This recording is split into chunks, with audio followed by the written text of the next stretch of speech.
Welcome, restless wanderers, to another late-night journey into history's darkest chapters. Before we begin our descent into the shadows of medieval childhood, I have a simple request. Drop a comment below telling me where you're listening from and what time it is in your corner of the world. Whether you're tucked beneath warm blankets in Manchester, stealing quiet moments in Seoul, or finding solace somewhere in between, your presence here matters. If these nocturnal explorations into forgotten suffering speak to you, consider subscribing so you never miss our haunting encounters with the past. Now settle in, dim the lights, and prepare yourself for a truth so disturbing, so utterly heartbreaking, that it will forever change how you view the innocence of childhood. Picture this: a world where the laughter of children mingles with their cries of anguish, where tiny hands, meant for play and wonder, are instead cracked and bleeding from dawn to dusk labor, where childhood itself is a luxury reserved only for the wealthy, while the poor are condemned to lives of unimaginable hardship from the moment they draw breath. This is not some dystopian nightmare or cautionary tale. This was reality for millions of children in medieval times, when society viewed young lives not as precious gifts to be nurtured, but as expendable resources to be exploited without mercy. The medieval world was a brutal place for adults, but for children, it was nothing short of hell on earth. In an age where survival itself was uncertain, where plague could sweep through villages like wildfire and famine could reduce entire communities to skin and bones, children bore the heaviest burden of all.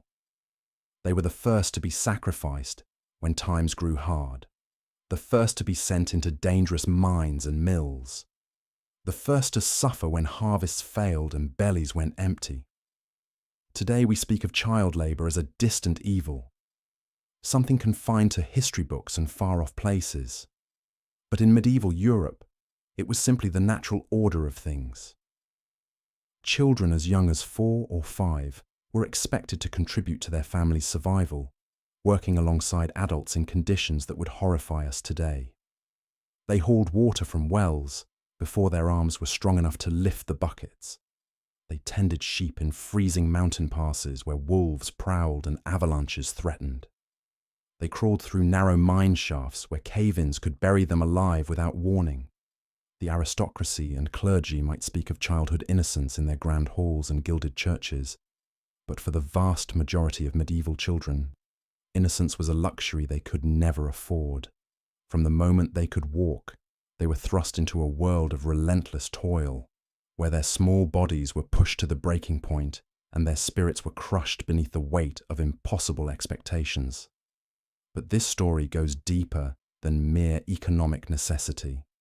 This is a tale of systematic cruelty, of a society that had convinced itself that children were somehow less human, less deserving of compassion than their adult counterparts. It's a story of how entire civilizations can normalize the unthinkable, how they can look upon the suffering of their most vulnerable members and see not tragedy, but simply the way things must be. In the pages of history that follow, we will uncover the horrifying reality of what it meant to be a child in medieval times. We will walk through the smoky workshops where 6-year-olds labored over dangerous machinery. We will descend into the suffocating darkness of mines where children worked by candlelight, their lungs slowly filling with dust and poison. We will witness the heartbreaking auction blocks where desperate parents sold their own children into servitude, knowing it might be their only chance at survival. This is not a story for the faint of heart. It is a testament to human resilience in the face of unimaginable cruelty. But it is also an indictment of a society that had lost its way so completely that it could sacrifice its own future for the sake of present convenience. The children of medieval times had no voice, no champions, no one to speak for their suffering. But tonight, in the quiet darkness, we will be their voice. We will bear witness to their pain, honor their memory, and ensure that their stories are never forgotten. So prepare yourself for a journey into the deepest shadows of human history. What you are about to discover will disturb you, anger you, and perhaps even break your heart. But it will also remind you of how far we have come and how vigilant we must remain to ensure that such horrors never return. Part 2. The machinery of suffering. But the most horrific truth about child labour in medieval times was not simply that children worked, it was the systematic way society was designed to consume their bodies and souls like fuel in a machine. We've barely scratched the surface of this nightmare, and what we must confront next will shake you to your core. Picture, if you will, a world where the very concept of childhood was not just absent for the poor, it was actively crushed, ground down by the relentless machinery of survival. The children we left behind in those mines and mills, those tiny figures bent over looms and hauling carts through darkness, were not anomalies. They were the foundation upon which medieval society built its wealth, its comfort, its very existence.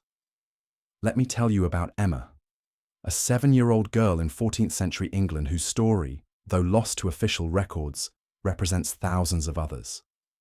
Emma's day began before the cock crowed, when her mother would shake her awake in their single-room hovel.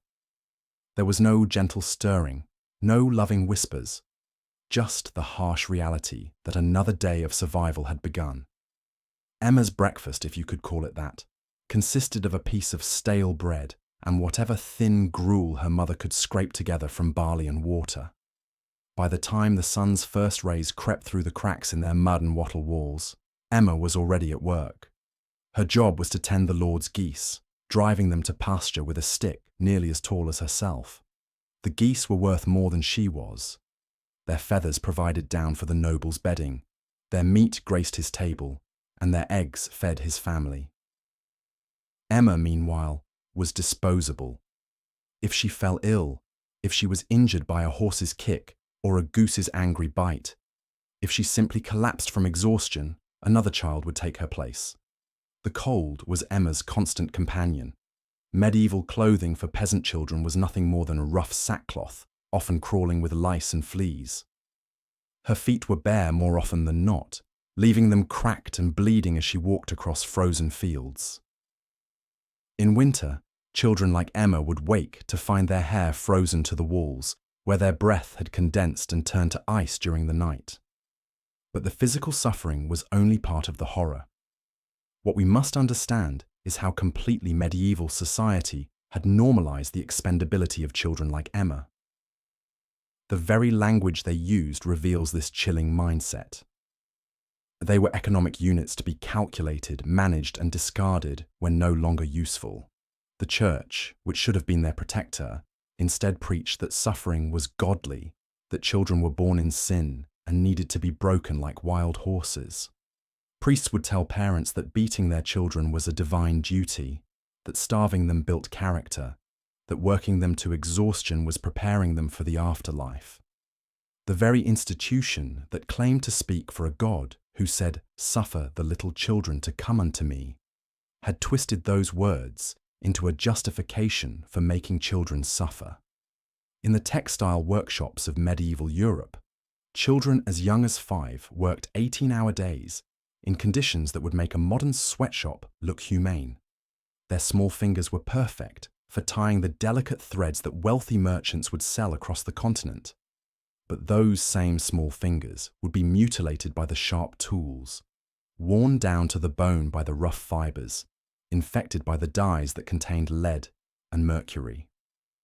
They calculated the cost of feeding and housing a child against the profit from their labor, and consistently found that working children to death was more economically efficient than keeping them healthy. When a child collapsed at their loom, when their little body finally gave out, the masters would simply drag them aside and continue production. But perhaps the most stomach-churning aspect of medieval child labor was how it was justified. how society convinced itself that this was not only acceptable, but necessary. They created elaborate mythologies around childhood suffering. They claimed that children who worked hard would be rewarded in heaven, that those who died young were blessed, that pain was a teacher and misery a gift. The wealthy would watch children hauling stones for their castle walls, their backs bent under loads that would challenge grown men, and they would nod approvingly. "Look how industrious they are," they would say to each other. They convinced themselves that they were doing these children a favor by allowing them to serve, by giving their short lives meaning through endless toil. Medieval medical texts reveal another layer of this horror. They argued that a child's spine could bend in ways an adult's could not, making them ideal for crawling through narrow mine shafts. They claimed that children's lungs were stronger, better able to handle the coal dust and toxic fumes that would kill an adult. These weren't isolated opinions. They were the accepted medical wisdom of the age. Society had literally convinced itself that children were biologically designed to be worked to death, that their suffering was not only justified, but scientifically proven to be beneficial. The apprenticeship system, which historians often point to as evidence of medieval society's care for children, was in reality another mechanism of exploitation. Children as young as 7 would be bound to masters for terms of 7 to 14 years. During this time, they were essentially slaves. They could be beaten, starved, or worked without limit. They had no recourse, no protection, no hope of escape. The contracts that bound these children were written in language that makes their status clear. If a child tried to run away, they could be hunted down like escaped livestock and returned to their master. If they died during their service, their families had no legal recourse. The child's death was simply the cost of doing business. But what makes this even more horrifying is how the system was designed to break not just bodies, but spirits. Children were deliberately separated from their families, isolated from any source of comfort or love. They were told repeatedly that they were worthless, that their only value lay in their ability to work, that even the scraps of food they received were more than they deserved. The psychological torture was systematic and intentional. Masters would pit children against each other, rewarding those who worked hardest with slightly better food or less brutal punishments. They would force children to inform on each other, to report any signs of resistance or rebellion. They created a culture of fear and mistrust that ensured no child would dare to stand up for themselves or their fellow sufferers. The records that survive from medieval courts show us case after case of children who simply vanished. A miller's apprentice who stopped appearing at market. A blacksmith's helper who was there one day and gone the next. A kitchen maid who simply disappeared without explanation. These weren't mysteries to be solved. They were expected casualties of a system that consumed children as regularly as it consumed firewood. The truth, that these children had been worked to death, beaten to death, or simply died from exhaustion and neglect, was an open secret that no one dared speak aloud. The most chilling aspect of this entire system was how completely it had infected every level of society. Even the poorest peasants, themselves barely surviving, would look at children and see only potential labour. A newborn baby wasn't celebrated as a new life. It was calculated as future hands to work the fields, future income to support the family, future security for aging parents. Children learned from the earliest age that their worth was measured only by their productivity. A child who could carry more, work longer, or endure more pain was valued. A child who was weak, sick, or injured was not just useless, they were a burden, a drain on resources that could be better used elsewhere. The language of medieval wills and inheritance documents reveals this mindset with startling clarity. A child who couldn't or wouldn't work could be disinherited, cast out, left to starve. But perhaps most heartbreaking of all was how this system corrupted the very concept of love and family. Parents who genuinely cared for their children were forced to send them into situations they knew would likely kill them, because the alternative was watching the entire family starve. Love became a luxury that poverty couldn't afford. Mothers would hold their 6-year-old children one last time before sending them to work in the Lord's household, knowing they might never see them again. Fathers would teach their sons to endure pain without crying, not out of cruelty, but because they knew that showing weakness would lead to even worse suffering. The few records we have of children's own voices from this period are almost unbearable to read. These children had been taught that their suffering was normal, that their pain was deserved, that their short, brutal lives were all they could expect. They had been robbed not just of their childhood, but of their very humanity. They had been reduced to cogs in a machine that ground them up without thought or remorse. And the most damning truth of all? This wasn't happening in some dark corner of medieval society that the good people didn't know about. This was happening in full view of everyone.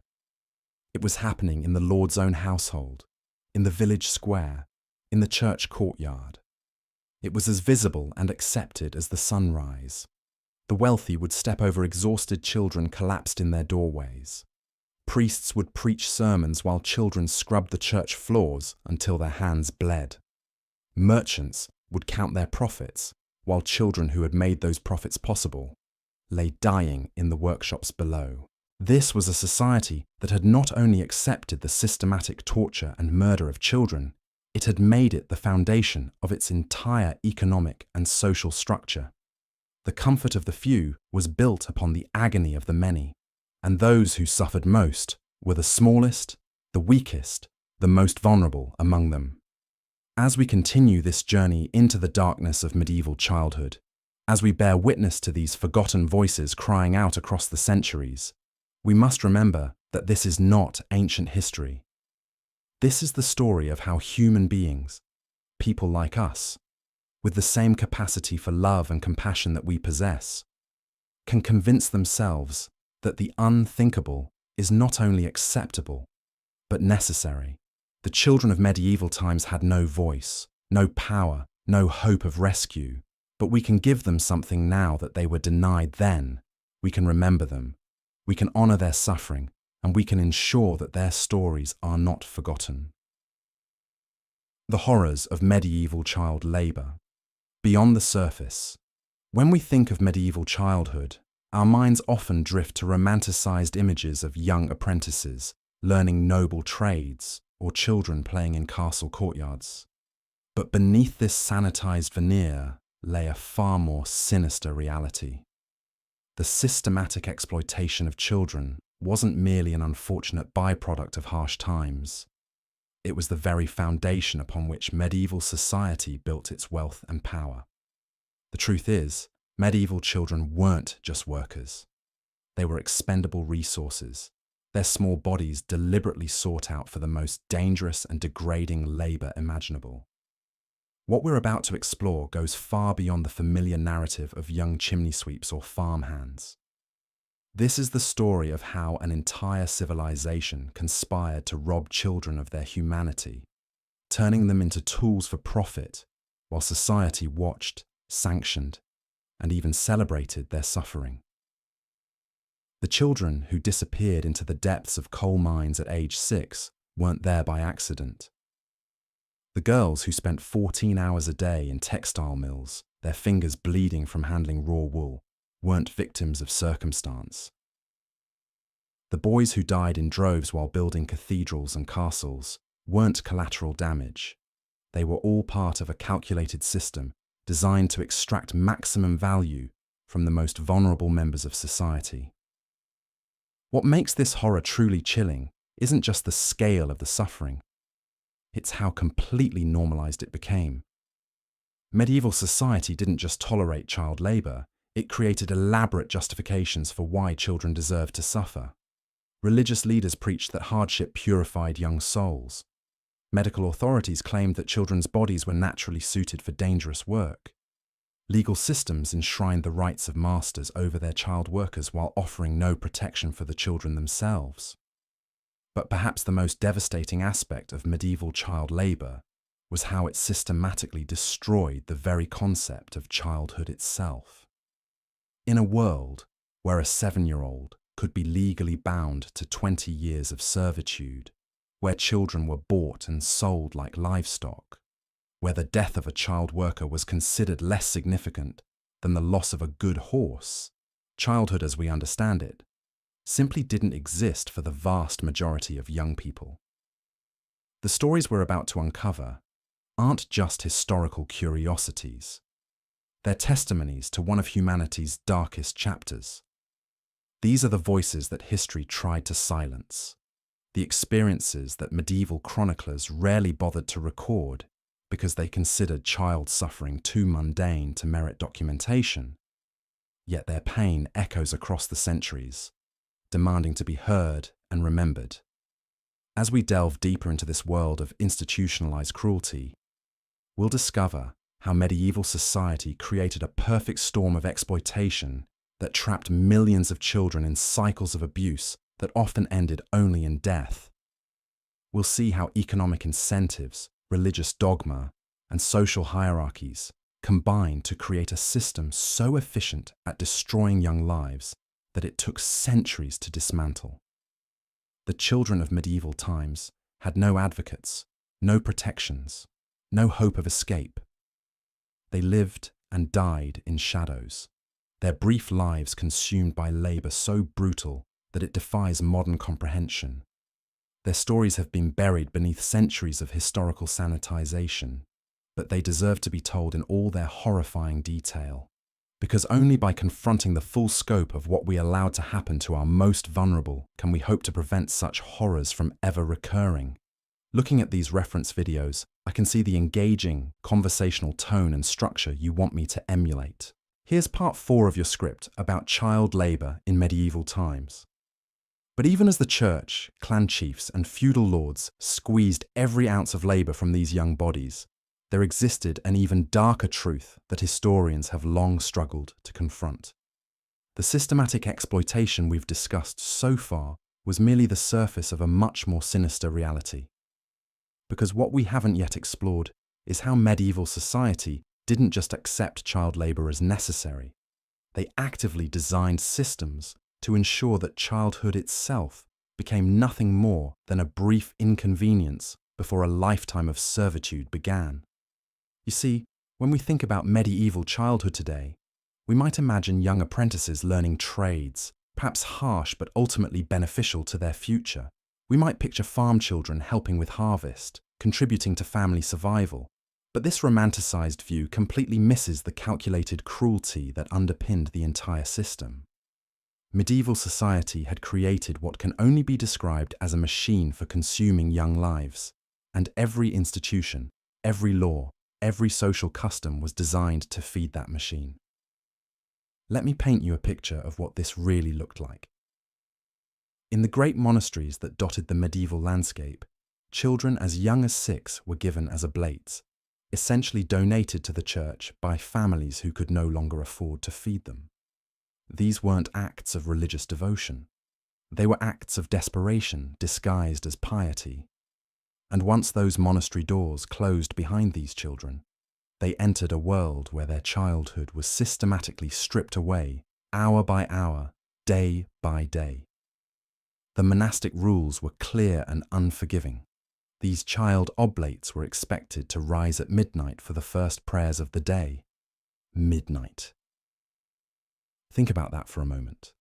While their bodies were still growing, while their minds were still developing, they were dragged from sleep to spend hours in cold, drafty chapels, kneeling on stone floors until their knees bled and their backs screamed in agony.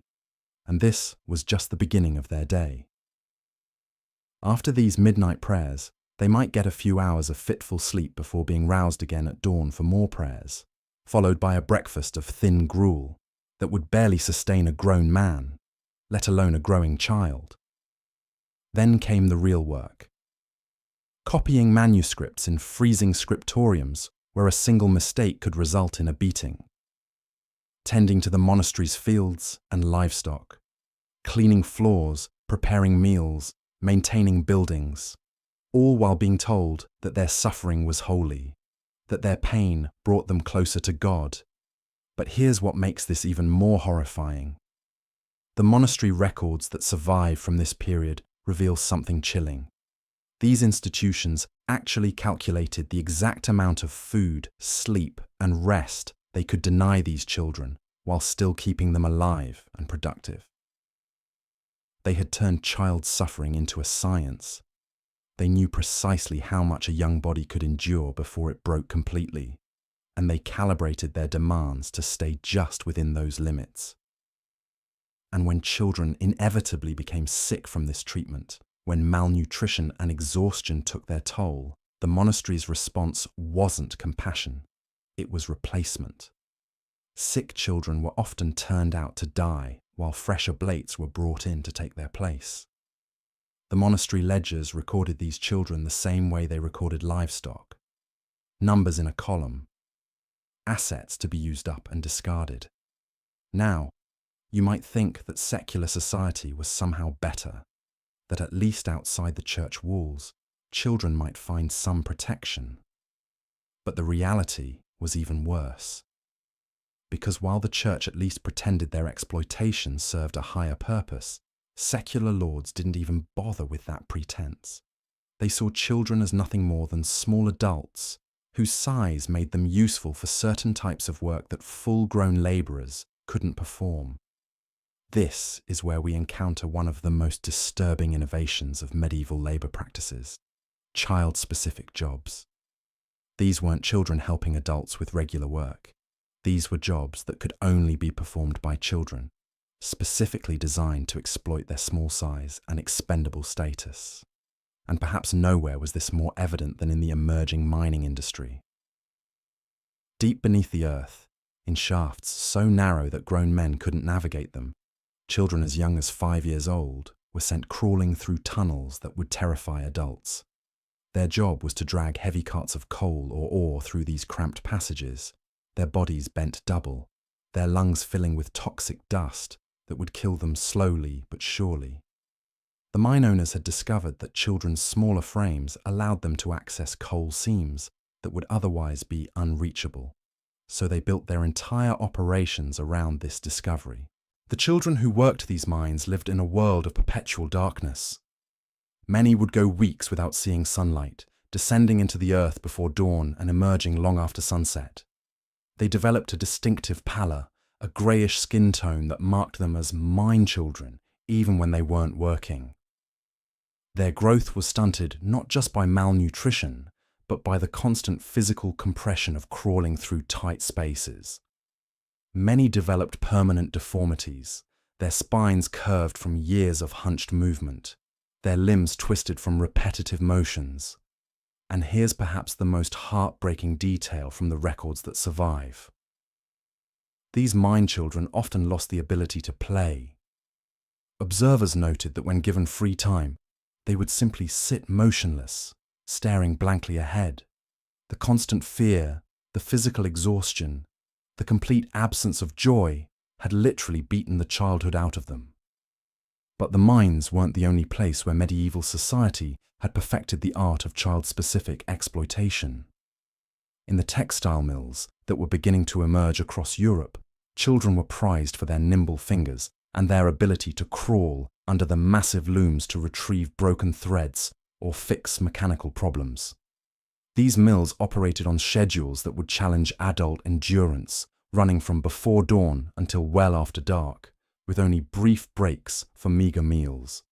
The children who worked in these mills faced constant danger from the machinery. Fingers were crushed between gears, hands were mangled by shuttles, hair and clothing got caught in the mechanisms, leading to scalping or worse. The mill owners knew these accidents would happen, factored them into their calculations, and simply made sure they had enough replacement children to keep production moving. What makes this even more disturbing is how medieval society had developed elaborate legal frameworks to ensure that these exploitative practices could continue without interference.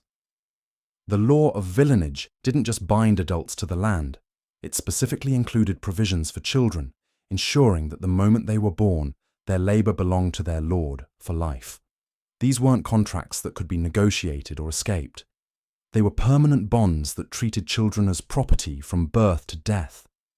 And the church, which you might expect to provide some protection for the innocent, instead provided theological justification for this exploitation. Church doctrine held that children were born sinful, that suffering purified them, and that hard labor was a form of penance that would save their souls. Priests regularly preached that children who complained about their treatment were defying God's will, that their pain was a test of their faith. This created a society where child suffering wasn't just tolerated, it was sanctified. Parents were told that allowing their children to endure hardship was a form of love, that protecting them from labor was actually harming their spiritual development.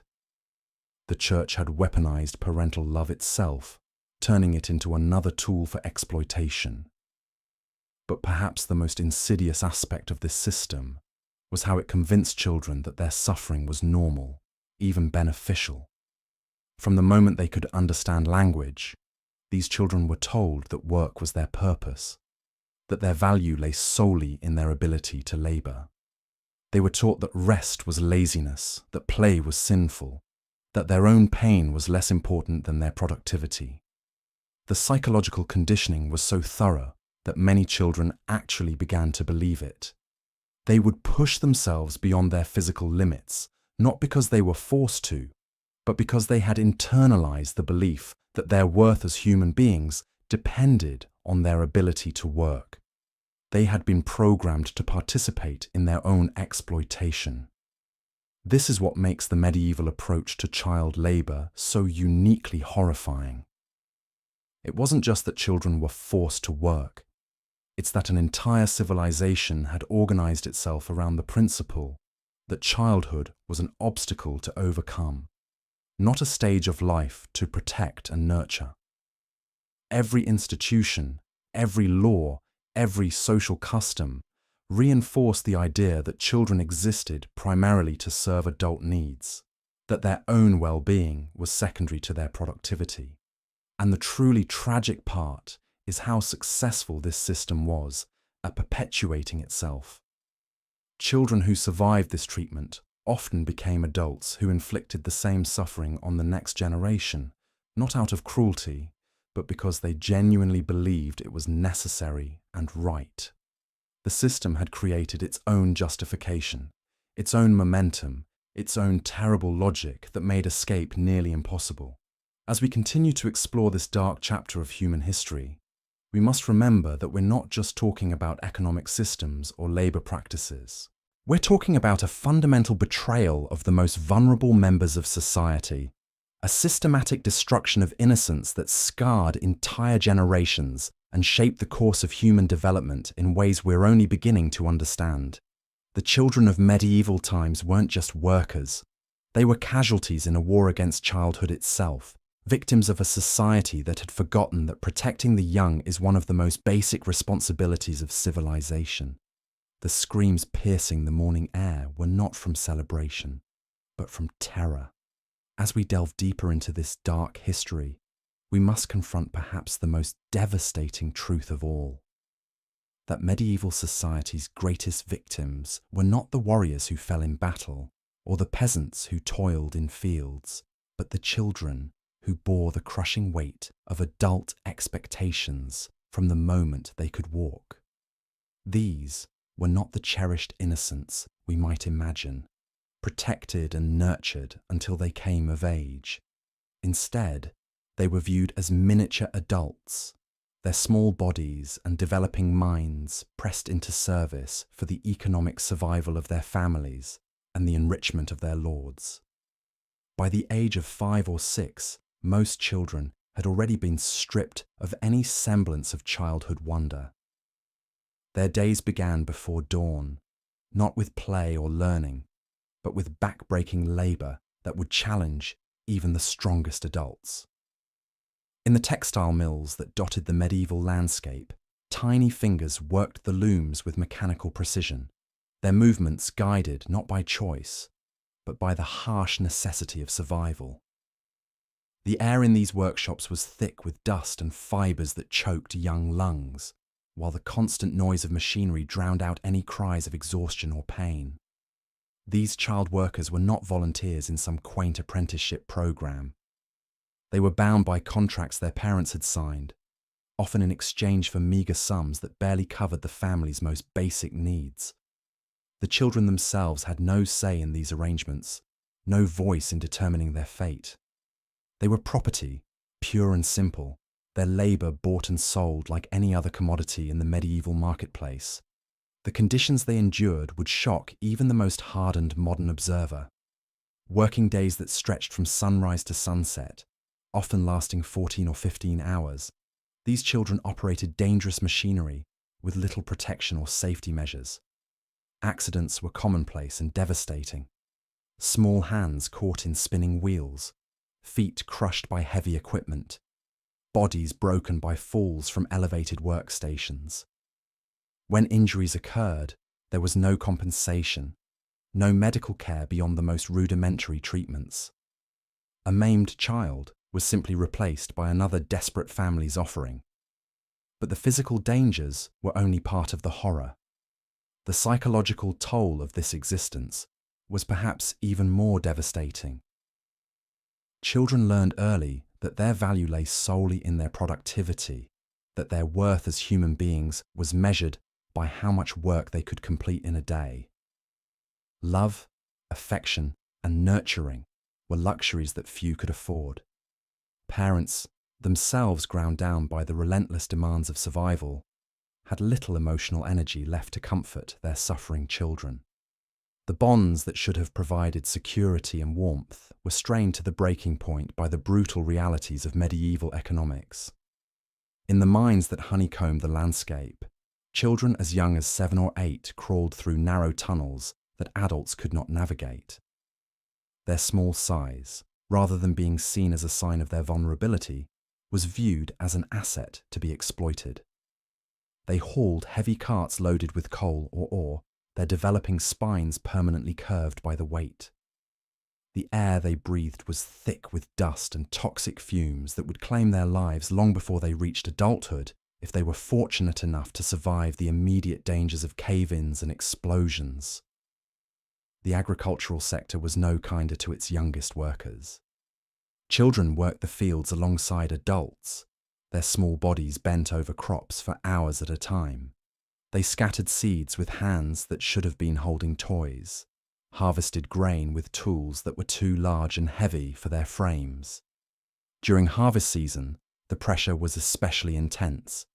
Every available hand was pressed into service, regardless of age or physical capability. Children who could barely walk were expected to contribute to the family's survival, gathering fallen grain or tending to livestock. What makes this exploitation even more heartbreaking is that it was not seen as abnormal or cruel by the standards of the time. Medieval society had constructed an elaborate justification for this systematic abuse of children. Religious doctrine played a crucial role in this rationalization. The Church taught that children were born in sin, that their suffering was a necessary purification of their souls. Hard work was presented not as exploitation, but as moral education, a way to instill virtue and discipline in the young. The legal system provided no protection for these vulnerable victims. Children had no rights that could be enforced against their parents or employers. They could not seek redress for injuries, could not demand better working conditions, could not even escape their situation without being branded as criminals. The law viewed them as the property of their fathers, who had absolute authority over their labour and their lives. Medical understanding of childhood development was virtually non-existent. The physical and cognitive differences between children and adults were not recognised or accommodated. A 6-year-old was expected to have the attention span, physical stamina, and emotional resilience of a grown person. When children inevitably failed to meet these impossible standards, they were punished rather than supported. Beatings were common, both as motivation and as punishment for perceived laziness or incompetence. The educational opportunities that might have offered an escape from this cycle of exploitation were reserved for the wealthy elite. The vast majority of children never learned to read or write, never developed the skills that might have allowed them to envision a different future. Their intellectual potential was deliberately stunted, ensuring that they would remain trapped in the same cycles of poverty and servitude that had claimed their parents. Even within families, children occupied the lowest rung of the hierarchy. They ate last and least, often subsisting on scraps that adults could spare. Their clothing was patched and repatched until it fell apart, offering little protection from the elements. They slept on straw mattresses infested with vermin, in cramped quarters that offered no privacy or comfort. Illness was a constant threat, and medical care was a luxury that few families could afford for their children. The monastery schools that did exist were often just as exploitative as secular workplaces. Children sent to religious institutions were expected to work long hours in addition to their studies, maintaining the buildings and grounds, copying manuscripts, and performing countless other tasks. The discipline was harsh and unforgiving, with physical punishment being the standard response to any perceived transgression. Perhaps most tragically, many children never lived long enough to escape these conditions. Infant mortality rates were staggering, with nearly half of all children dying before their 5th birthday. Those who survived infancy faced constant threats from disease, malnutrition, accidents, and violence. The lucky ones who managed to reach adolescence often found that their bodies had been so damaged by years of hard labor that they were already old before their time. The emotional development of these children was stunted by their harsh circumstances.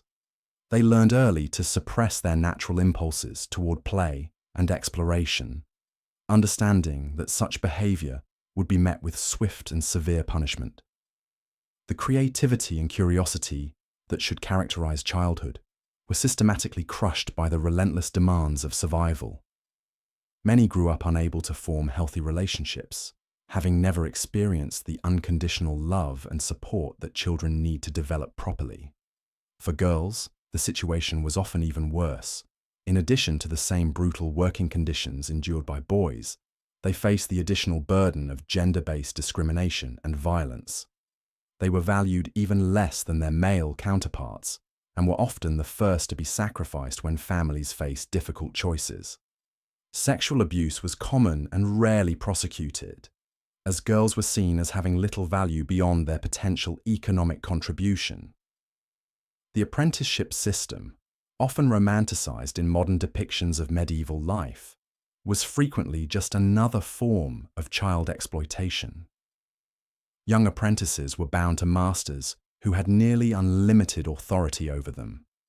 They worked without pay for years, often in dangerous conditions, with the promise of eventually learning a trade. Many never completed their apprenticeships, dying from accidents or diseases before they could gain their freedom. The psychological impact of this systematic abuse created generations of traumatized adults who perpetuated the cycle of violence and exploitation. Having never experienced childhood themselves, they saw nothing wrong with subjecting their own children to the same harsh treatment. The concept of protecting children from adult responsibilities and dangers was foreign to a society that viewed childhood as nothing more than a temporary inconvenience to be endured until children could become productive members of the workforce. This normalization of child labor was reinforced by every institution in medieval society. The church sanctified it through religious doctrine, the state codified it through law, and families perpetuated it through economic necessity. There was no voice speaking for the rights of children, no advocate arguing that they deserve protection and care rather than exploitation and abuse. The long-term consequences of this systematic mistreatment extended far beyond the immediate suffering of individual children. It created a society where empathy and compassion were rare commodities, where violence was the default solution to problems, and where the vulnerable were routinely sacrificed for the benefit of the powerful. The brutalization of children was both a symptom and a cause of the broader cruelty that characterized medieval life. Today, as we look back on this dark chapter in human history, we must remember that these were not abstract statistics or distant historical curiosities. These were real children with the same capacity for joy, wonder, and love that characterizes childhood today. They deserved protection, education, and care, but instead received exploitation, violence, and neglect. Their suffering was not inevitable or necessary. It was the result of choices made by adults who prioritized economic gain over human dignity. The legacy of this systematic abuse echoes through the centuries, reminding us of humanity's capacity for cruelty when moral considerations are subordinated to economic or social convenience. These children, whose names we will never know and whose stories were never recorded, represent millions of young lives cut short or permanently damaged by a society that valued their labor more than their humanity. Here's part 6 of your 12-part script on child labor in medieval times. As we've seen, the medieval world created a perfect storm of exploitation, where children were systematically broken down and rebuilt as instruments of labor. But what made this system truly horrific wasn't just the physical brutality or the dangerous conditions. It was how completely and utterly it stripped away any possibility of childhood itself. The very concept of innocence, of play, of wonder, of learning for the sake of discovery rather than production, was not just discouraged, but actively destroyed. Let me paint you a picture of what this actually looked like in practice. Imagine a child, perhaps 7 years old, whose day begins before the sun rises, not with the gentle nudging of a parent or the gradual awakening to birdsong, but with the harsh bark of an overseer's voice cutting through the pre-dawn darkness like a blade.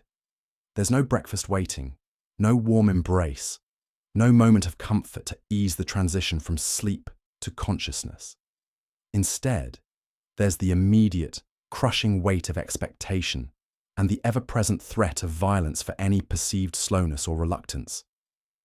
This child stumbles through the darkness toward whatever hellish workplace awaits, their small hands already bearing the scars and calluses that mark them as property rather than person. Their eyes, which should be bright with curiosity and mischief, are instead dull with exhaustion and resignation. They've learned through countless painful lessons that questions lead to beatings, that tears lead to mockery, that any display of the natural vulnerability of childhood is a luxury they simply cannot afford.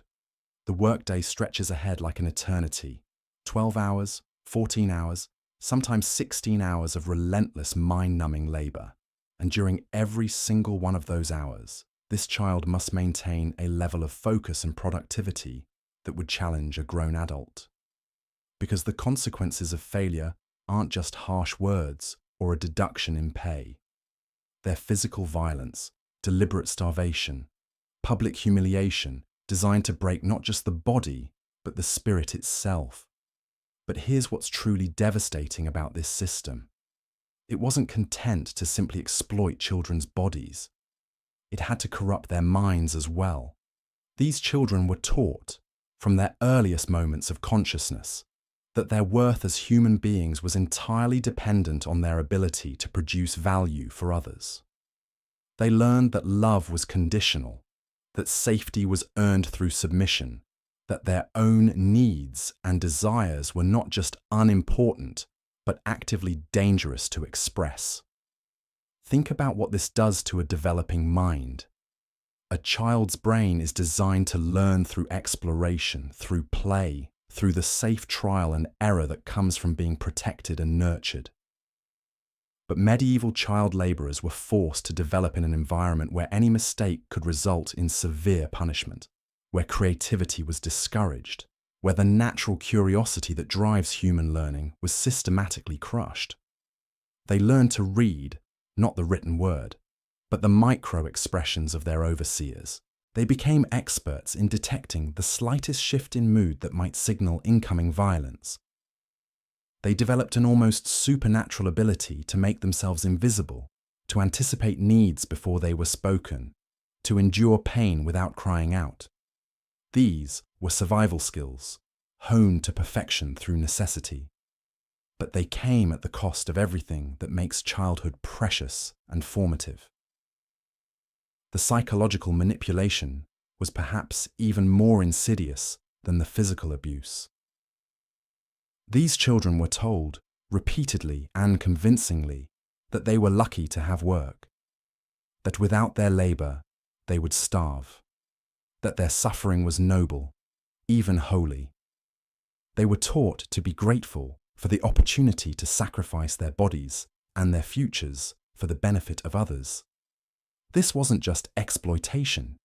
It was a systematic program of psychological conditioning designed to create human beings who would never question their own subjugation. And the truly diabolical aspect of this system was how it used the natural bonds of family and community against the children themselves. Parents, desperate and starving, were forced to hand over their children not just for economic survival, but because they were convinced it was the only path to a better life. Siblings were pitted against each other, competing for scraps of approval or slightly less harsh treatment. The basic human connections that should provide comfort and support were twisted into tools of control and manipulation. Consider the long-term psychological damage this inflicted. These children grew up without ever experiencing unconditional love or acceptance. They never learned to trust their own judgment or to believe that their feelings and desires had value. They were trained to see themselves as fundamentally flawed beings whose only purpose was to serve others. Many never recovered from this conditioning, carrying the trauma forward into their own relationships and parenting, perpetuating cycles of abuse and neglect that would echo through generations. The medieval world also denied these children access to the very thing that might have offered them hope or escape, education in any meaningful sense. Yes, some learned rudimentary skills necessary for their work, but they were actively prevented from developing the kind of critical thinking or broader knowledge that might have allowed them to imagine different possibilities for their lives. Literacy was kept from them, not just because it was expensive or impractical, but because an educated child labourer might begin to question the fundamental injustices of their situation. This deliberate ignorance wasn't accidental. It was a carefully maintained system designed to ensure that these children would never develop the intellectual tools necessary to challenge their exploitation. They were taught just enough to be useful, but never enough to be dangerous to the existing power structure. Their minds, like their bodies, were shaped and limited to serve the needs of others, rather than their own potential. The medical neglect these children endured was equally systematic and cruel. Injuries were treated only if they threatened the child's ability to work. Illness was seen as laziness or moral failing, rather than a natural consequence of malnutrition, exhaustion, and dangerous working conditions. Pain was expected to be endured in silence, and any complaint was met with suspicion and often punishment. Many children died not from their injuries themselves, but from infections and complications that could have been easily treated with even basic medical care. But perhaps most heartbreaking of all was how this system robbed children of their dreams and imagination. The natural creativity and wonder that should characterize childhood was not just ignored, but actively suppressed. These children learned early that thinking about the future, harboring hopes for something better, or indulging in fantasy was not just pointless, but painful. The cognitive energy required to maintain hope in such circumstances was energy that needed to be directed towards survival. They lived in a perpetual present tense, focused entirely on getting through the next hour, the next day, the next beating.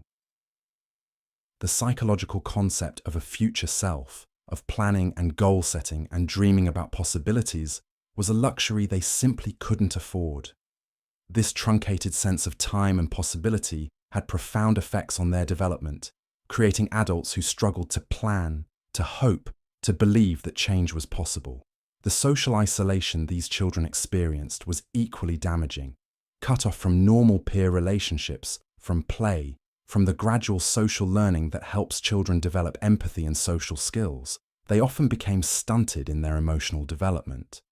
They learned to see other people primarily as threats or resources, rather than as fellow human beings deserving of compassion and respect. The competitive environment of most child labour situations encouraged children to view their peers as rivals rather than allies.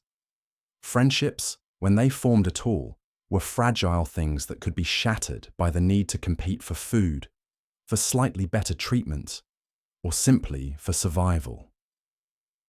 The basic human need for connection and belonging was weaponized against them, creating isolation, even in crowded workplaces.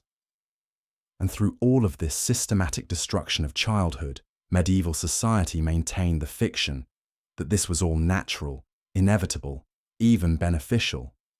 The same religious and philosophical frameworks that justified the exploitation of adults were applied to children, with the added twist that their suffering was portrayed as character building, as preparation for the harsh realities of adult life. This wasn't just cruelty. It was a comprehensive program of human destruction that targeted the most vulnerable members of society with surgical precision. It took children at their most malleable and formative stage and systematically destroyed not just their bodies, but their capacity for joy, creativity, trust, and hope. It created human beings who had been so thoroughly broken and rebuilt that many never fully recovered their sense of self-worth or possibility. The medieval world didn't just exploit child labour, it perfected the art of destroying human potential on an industrial scale, creating generation after generation of adults who had been so thoroughly conditioned to accept suffering and exploitation that they often couldn't imagine any alternative. Looking at the references provided and continuing from the established script summary, here's part 7 focusing on the horrific truth about child labour in medieval times. The systematic exploitation of children during medieval times wasn't just confined to fields and workshops. It extended into the very heart of religious institutions that claimed to offer salvation and protection. The Church, which preached about the sanctity of childhood and the protection of innocence, became one of the most ruthless exploiters of young lives.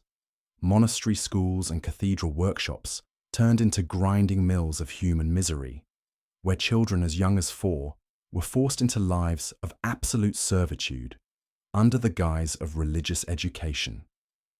These so-called oblates, children given to monasteries by desperate parents or orphaned by plague and war, faced horrors that would make even the hardest medieval peasant weep. Stripped from their families and thrust into cold stone cells, they were forbidden from speaking their native tongues, beaten for crying, and forced to memorize Latin texts they couldn't understand while their small hands bled from copying manuscripts in freezing scriptoriums. The monks justified this cruelty by claiming they were saving these children's souls, but in reality, they were destroying their spirits one brutal day at a time. The hypocrisy was staggering.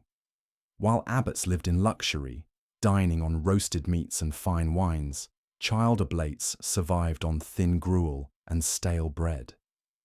While the church accumulated vast wealth from the labour of these young hands, the children themselves owned nothing, not even the clothes on their backs.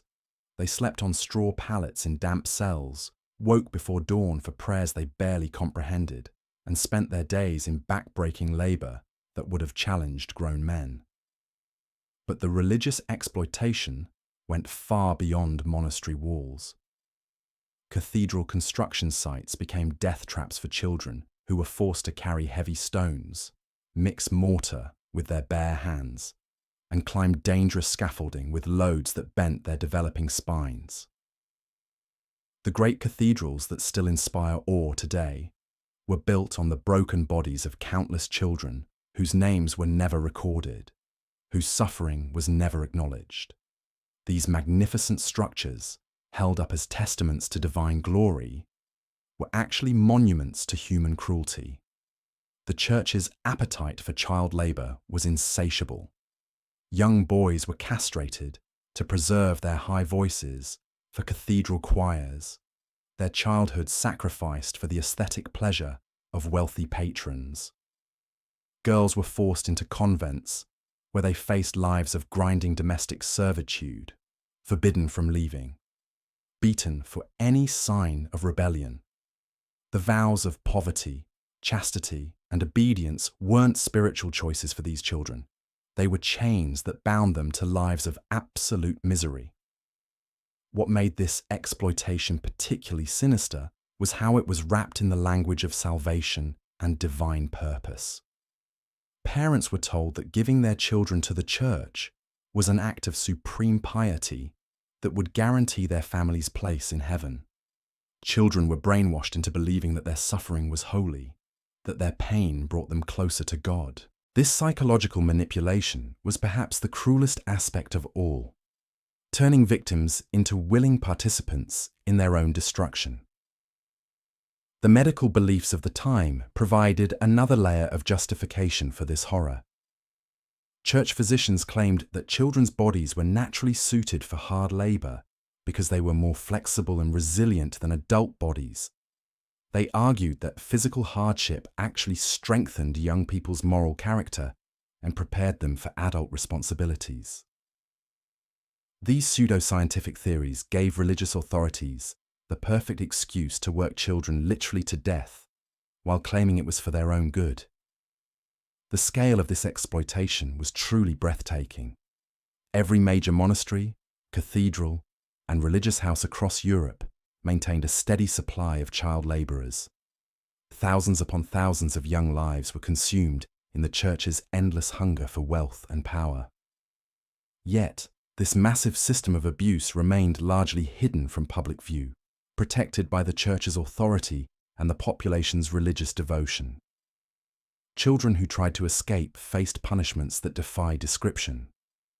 They were branded like cattle, had limbs broken as examples to others, or were simply killed and buried in unmarked graves. The church's records from this period contain casual mentions of child deaths that reveal the complete dehumanization of young people. These weren't seen as tragic losses, but as minor inconveniences, easily replaced by the next shipment of desperate children. The psychological damage inflicted on survivors was profound and lasting. Those children who lived to adulthood carried deep trauma that affected every aspect of their lives. They struggled to form relationships, trust others, or find meaning in existence. Many turned to alcohol or violence as coping mechanisms. The church had created an entire generation of broken human beings who would pass their trauma down to their own children, perpetuating cycles of abuse that lasted for generations. Perhaps most disturbing of all was how this system was celebrated and praised by medieval society. Wealthy patrons donated money specifically to support child labor programs, believing they were performing acts of charity. Kings and nobles competed to see who could provide the most child workers for cathedral projects. The exploitation of children wasn't hidden shamefully in dark corners. It was proudly displayed as evidence of piety and social responsibility. The church's exploitation of children reveals the fundamental moral bankruptcy that lay at the heart of medieval society. An institution that claimed to represent divine love and compassion had become a machine for consuming young lives. The very people who preached about protecting the innocent had created the most sophisticated system of child abuse in human history. This wasn't an unfortunate byproduct of harsh times. It was a deliberate, calculated strategy designed to maximize profit and maintain power at any cost. The legacy of this institutional child abuse continued long after the medieval period ended. The attitudes and justifications developed by the church became embedded in European culture, making child labor seem normal and acceptable. Even as society evolved and changed, the fundamental belief that children existed primarily to serve adult needs persisted, influencing laws, social customs, and family structures for centuries to come. Today, As we look back on this dark chapter of human history, we must confront the uncomfortable truth that these weren't isolated incidents or occasional lapses in judgment. They were the inevitable result of a society that viewed children as property rather than people, that prioritized economic gain over human dignity, and that allowed powerful institutions to operate without accountability or oversight. The horrific truth about child labor in medieval times reaches perhaps its most disturbing depths when we examine the calculated systems that transformed innocent children into expendable tools of production. What we've uncovered so far merely scratches the surface of a darkness that penetrated every corner of medieval society, where childhood itself was viewed not as a precious phase to be protected, but as a temporary inconvenience standing between society and maximum economic exploitation. The wool industry, which formed the backbone of medieval Europe's economy, operated on a foundation of child suffering that would make modern observers recoil in horror. Children as young as 6 were pressed into service in the great cloth halls of Flanders and England, their small fingers prized for their ability to tie the delicate threads that adult hands found too cumbersome. These textile workshops, housed in massive stone buildings that dominated medieval cities, echoed with the sound of hundreds of wooden looms and the quiet sobbing of exhausted children who had been working since before dawn. The process began with recruitment that was nothing short of systematic kidnapping. Wool merchants would travel to impoverished rural villages, offering desperate parents what seemed like generous sums for their children's labor. Parents, facing starvation themselves, would hand over children as young as 5, believing they were giving them a chance at a better life. Instead, these children entered a world of unimaginable cruelty where their childhood was methodically stripped away, piece by piece. Inside the textile workshops, children were assigned tasks based on their size and age, creating a grotesque hierarchy of exploitation. The youngest, those between 5 and 7, were forced to crawl under the massive looms to retrieve dropped threads and tie broken strands.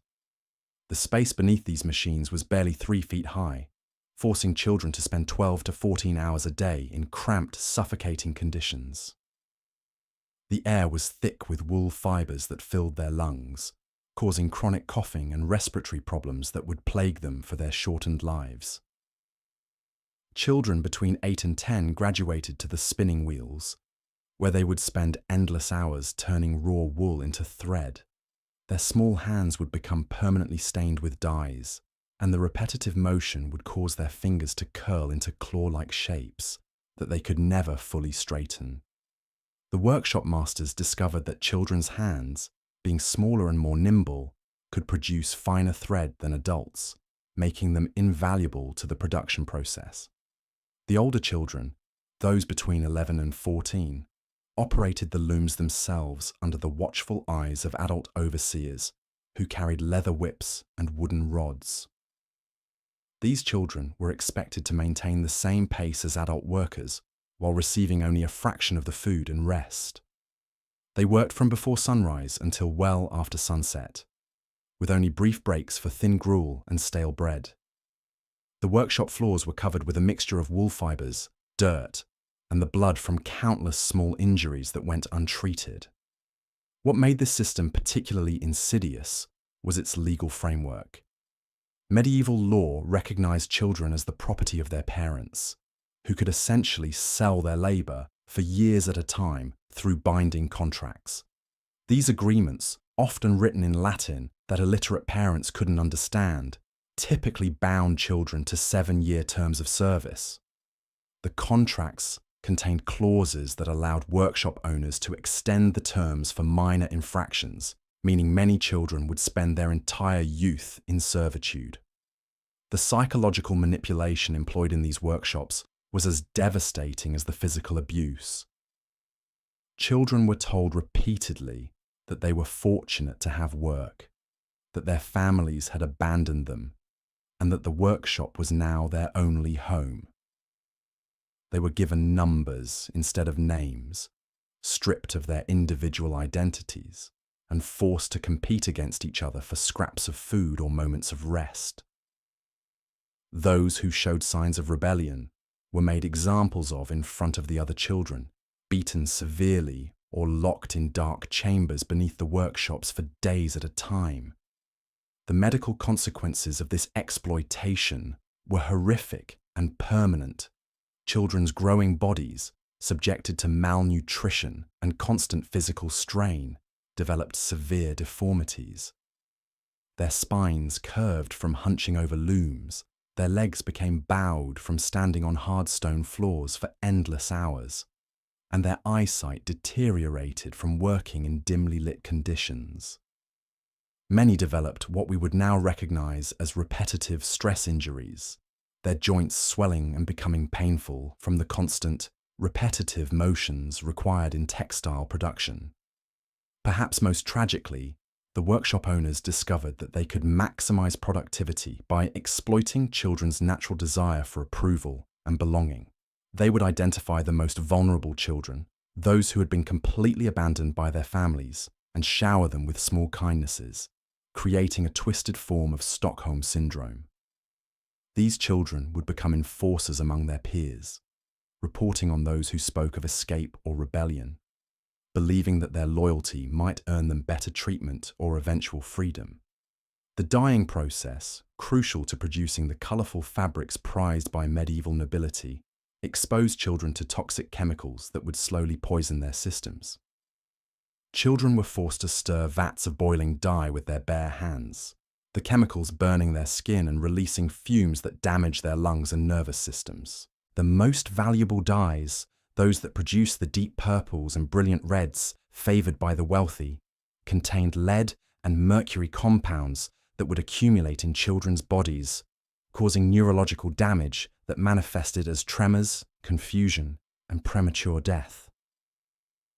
The sleeping arrangements in these workshops were designed to prevent escape while maximising the number of children that could be housed in minimal space. Children slept on wooden shelves built into the walls, stacked 3 high like cargo in a ship's hold. Each child was allotted a space roughly the size of a coffin, barely wide enough for their malnourished bodies. They slept in shifts, with some children working through the night while others rested, ensuring that production never stopped. Food became a weapon of control in these establishments. Children received just enough nutrition to keep them alive and working, but never enough to give them the strength to resist or attempt escape. Their meals consisted primarily of thin porridge made from spoiled grain, supplemented occasionally with scraps of mouldy bread or rotten vegetables. Clean water was scarce, and children often drank from the same sources used for washing wool, exposing them to diseases and parasites that would further weaken their already compromised immune systems. The workshop masters developed elaborate punishment systems designed to break children's spirits while maintaining their ability to work. Children who made mistakes in their work would have food withheld for days. Those who spoke out of turn would have their hands tied behind their backs while being forced to continue working with their mouths. The most severe punishment was being sewn into a wool sack and hung from the workshop rafters, where the child would remain for hours in complete darkness, struggling to breathe through the suffocating fibres. What makes this exploitation even more heinous was the active participation of medieval society's most respected institutions.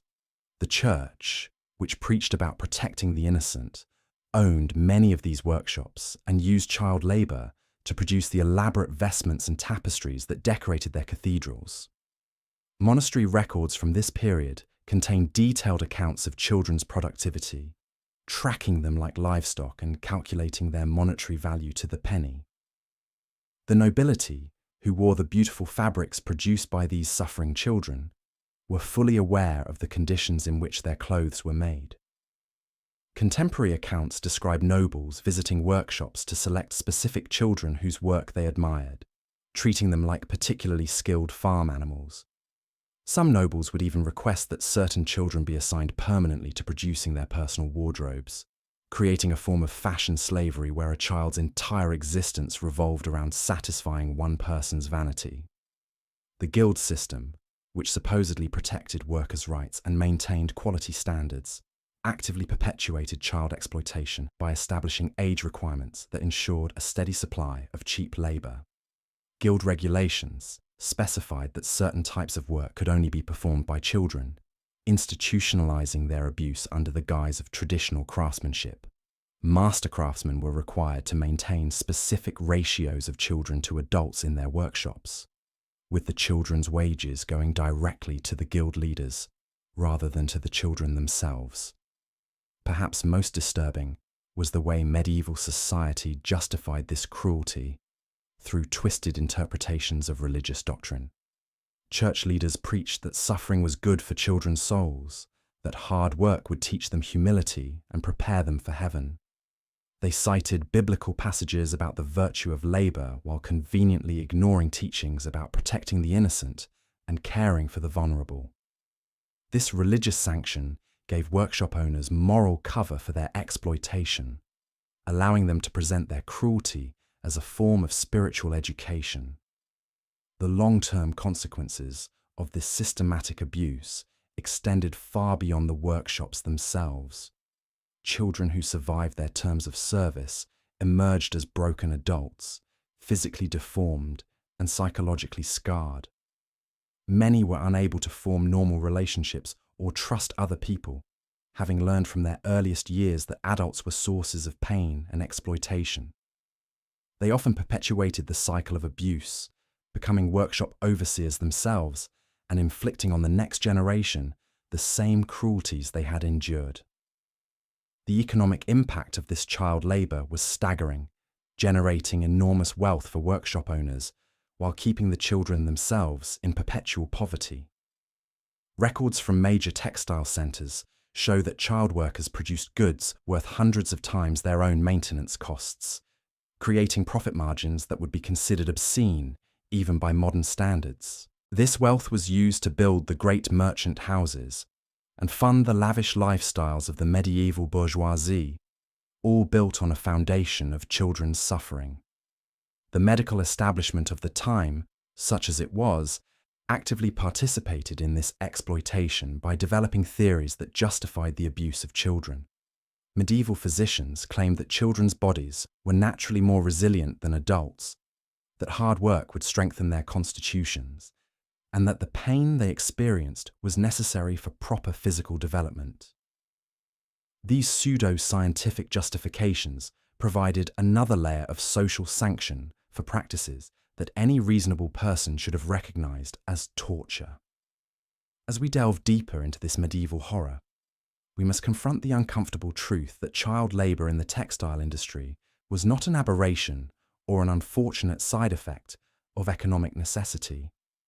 It was a carefully designed system of exploitation that touched every level of society, from the humblest peasant family selling their children to survive, to the highest nobles wearing clothes stained with children's blood and tears. Part 9. Merchants of Innocence. The exploitation of medieval children extended far beyond the fields and mines into the bustling marketplaces and merchant districts, where a different kind of horror awaited young souls. In the shadow of grand cathedrals and noblemen's towers, a thriving economy of childhood suffering operated with the blessing of church and crown alike. Children as young as 6 were sold into apprenticeships that bore no resemblance to education or skill building. These were elaborate schemes of bondage, where merchant families acquired cheap labour under the guise of training the next generation. The apprentice contracts, written in Latin that neither child nor parent could read, bound these young lives to 7, 10, sometimes 15 years of unpaid servitude. The master craftsman held absolute power over his apprentices, wielding the rod, the whip, and worse, with impunity. In the textile workshops that dotted every major town, children worked 18-hour days hunched over looms, their small fingers bleeding from the rough hempen wool. The air hung thick with fibres that choked their developing lungs, while the constant repetitive motions twisted their growing spines into permanent curves. Masters justified this cruelty as character building, claiming that only through suffering could a child learn discipline and devotion to their craft. The dye houses presented their own unique torments. Children as young as 7 were lowered into vats of boiling indigo and madder, their skins stained permanently blue and red from the toxic chemicals. Many developed horrible rashes and sores that never healed, while others went blind from the acrid fumes. When a child collapsed from exhaustion or poisoning, they were simply replaced by another desperate family's offering. But perhaps nowhere was the commodification of childhood more grotesque than in the merchant guilds themselves. These powerful organizations, blessed by both church and nobility, operated sophisticated networks of child trafficking disguised as legitimate commerce. Young boys and girls were bought and sold like livestock, their value determined by age, appearance, and perceived docility. The guildmasters developed elaborate systems of breaking children's spirits before putting them to work. New arrivals were stripped naked and inspected like animals, their teeth checked, their limbs examined for defects. Those deemed suitable were branded with hot irons bearing their master's mark, a practice the church sanctioned as necessary for preventing theft of valuable property. Children who showed any sign of resistance faced horrific punishments designed to serve as examples to others. They were hung by their wrists for days, fed only bread soaked in vinegar, or forced to carry heavy stones while walking on their knees until the skin wore away to bone. The guild records, meticulously kept and preserved in church archives, document these punishments with chilling bureaucratic precision. The most prized children were those destined for the luxury trades. Young girls with nimble fingers for embroidery, boys with steady hands for goldsmithing, children with keen eyes for gem cutting. These unfortunates were kept in special workshops that resembled prisons more than places of learning. Barred windows, locked doors, and armed guards ensured no child could escape their fate.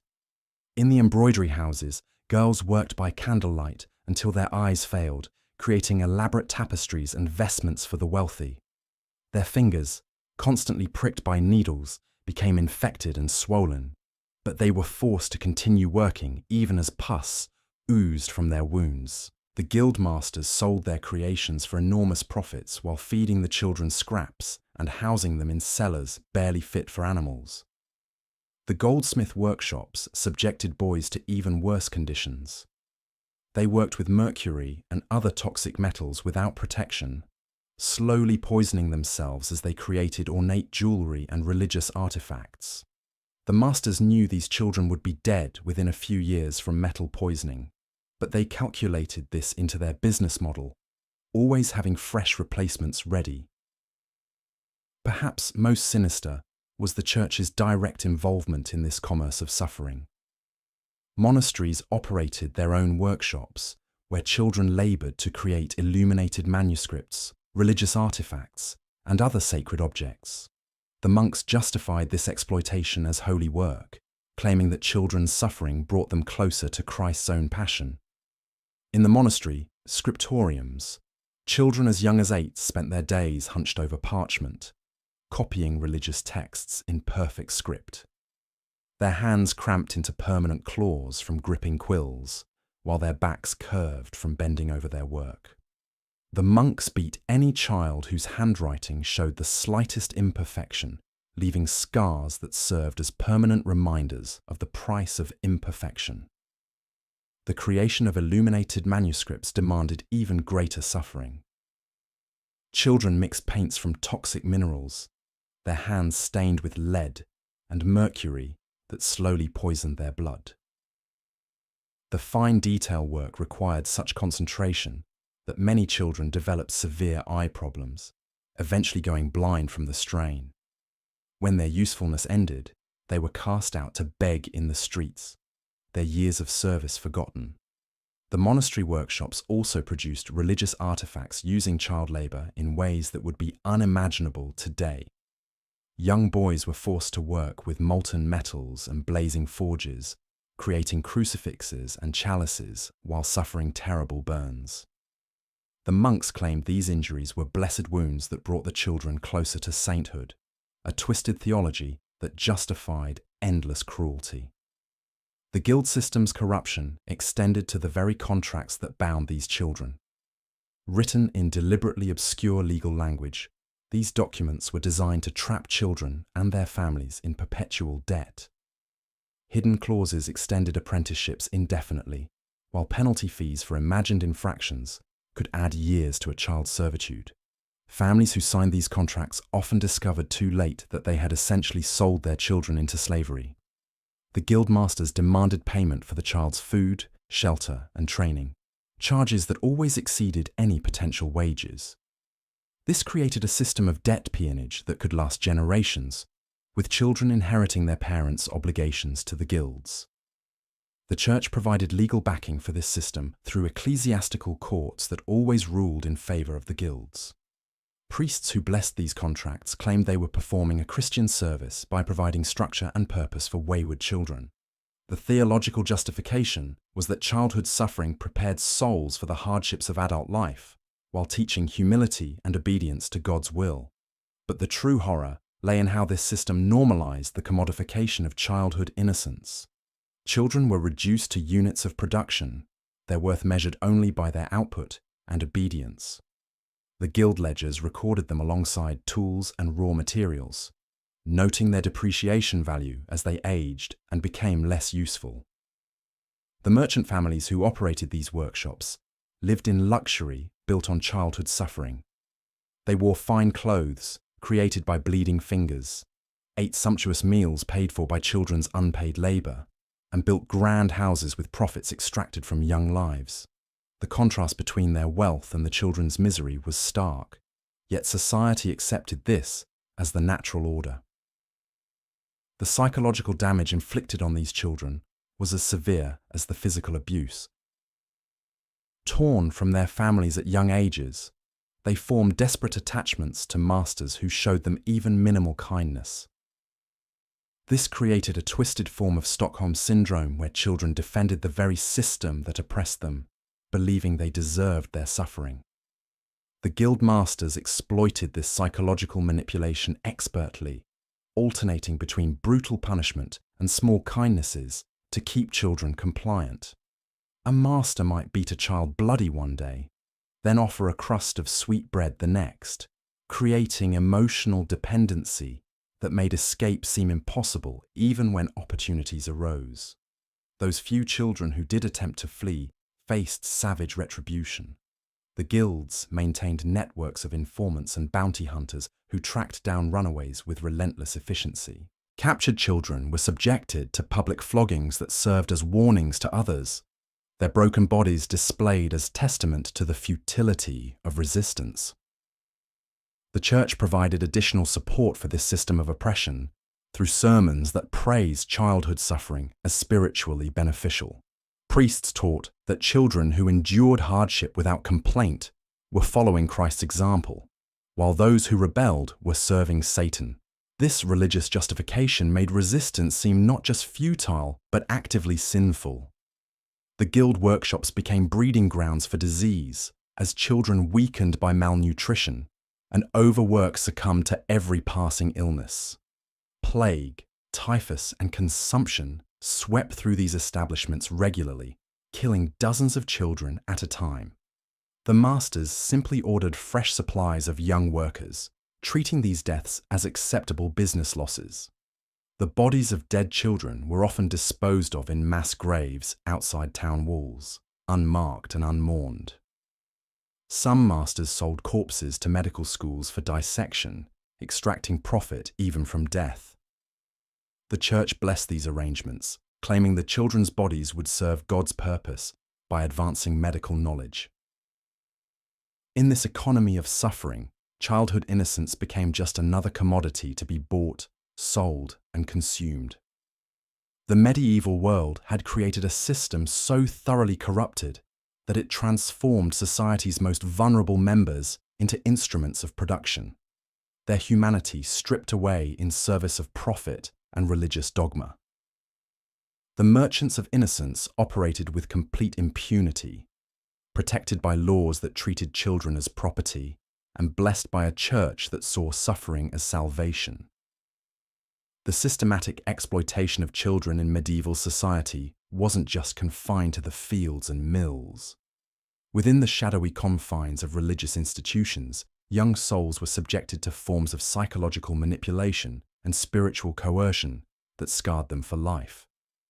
The church, that supposed beacon of divine mercy, became a factory for producing broken, compliant servants who had learned to associate suffering with salvation. Behind monastery walls, children as young as 7 were subjected to grueling regimens of prayer, fasting, and physical mortification that would be considered torture by today's standards. These young oblates, often given to the church by desperate families or seized from the streets, were told that their suffering was a pathway to God's grace.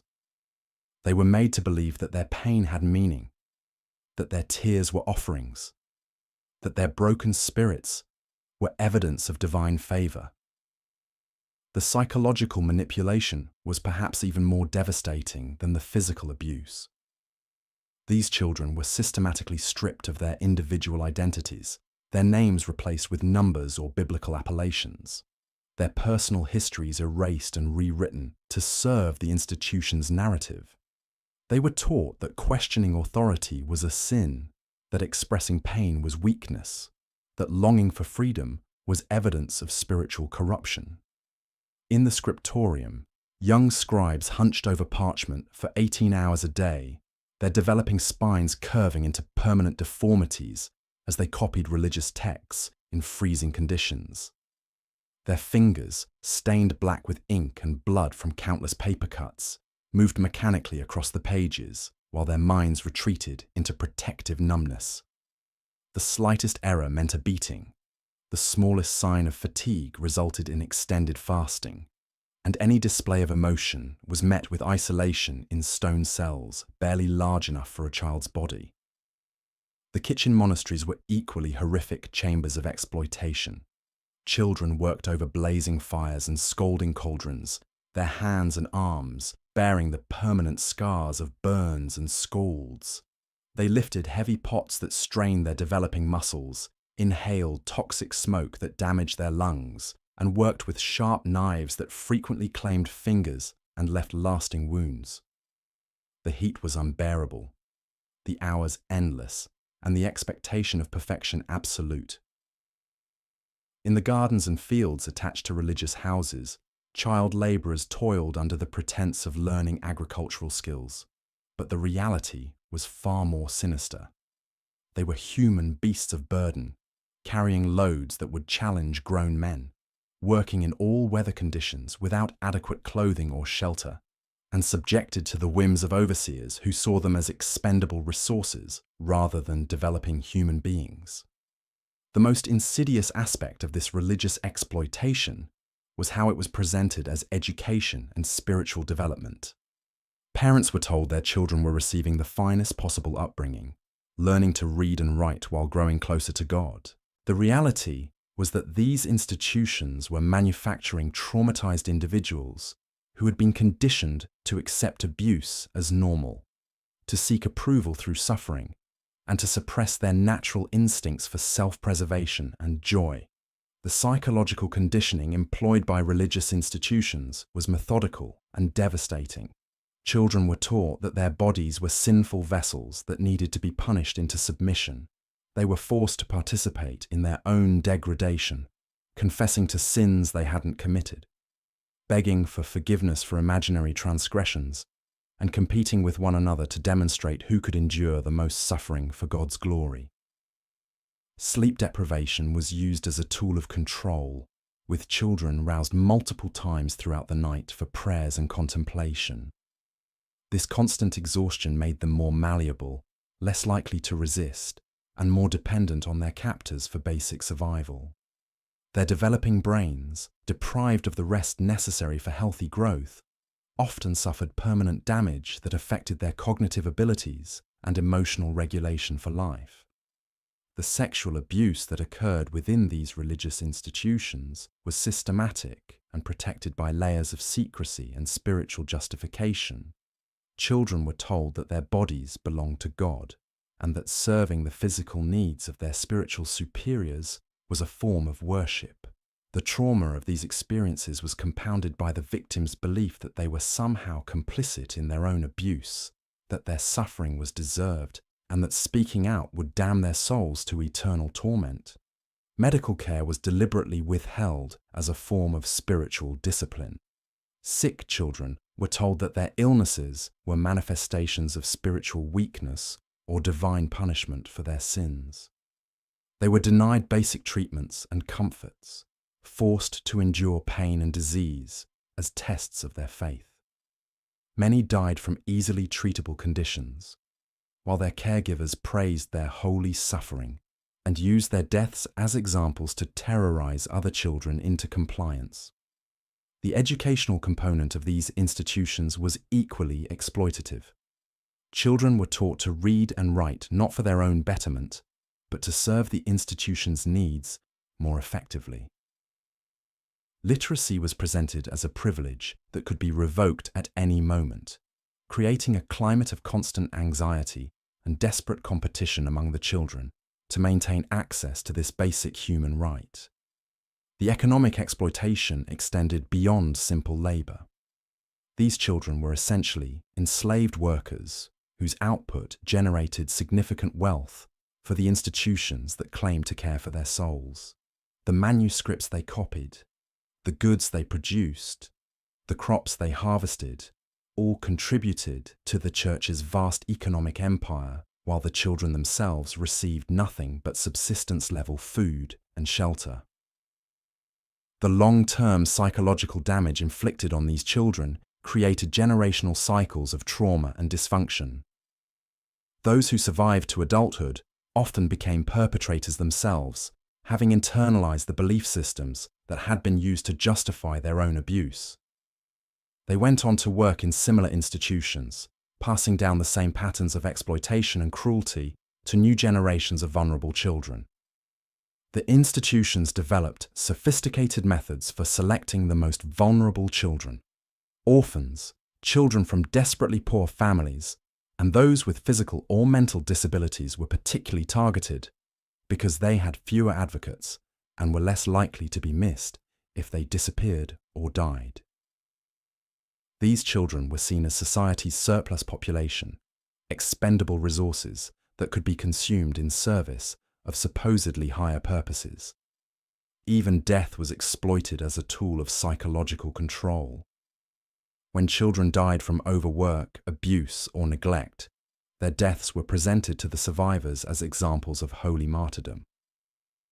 The deceased children were elevated to saintly status, their suffering reframed as voluntary sacrifice, and their deaths used to convince other children that dying in service to the institution was the highest possible honor.